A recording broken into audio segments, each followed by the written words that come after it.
Mutton curry చేయబోతున్నాము. సింపుల్గా మనం తగినంత ఉప్పు వేసుకోవాలి.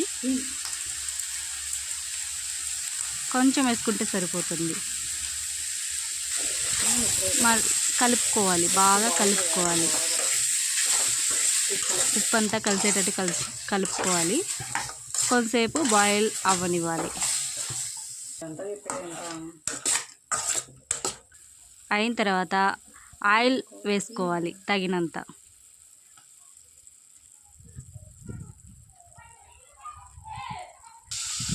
తర్వాత టమోటా, అల్లం వెల్లుల్లి పేస్ట్ వేసుకోవాలి.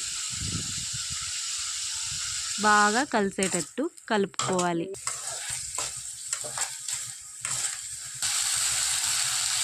కొంచెం టర్మరిక్ పౌడర్,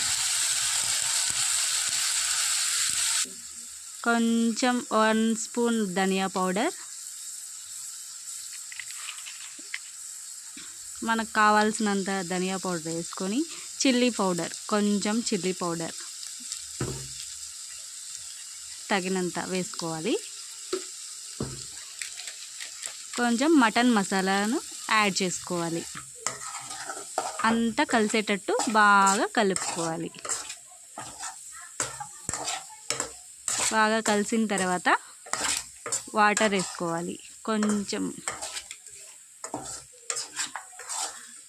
బాగా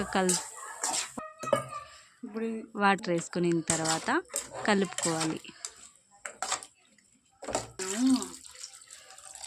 తగినంత వాటర్ పోసుకొని బాయిల్ అవ్వనివ్వాలి. కూర బాగా చిక్కబడేంత వరకు మూత పెట్టుకోవాలి.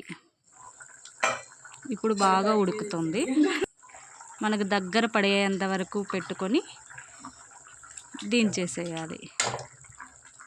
చిక్కబడుతుంది. This is mutton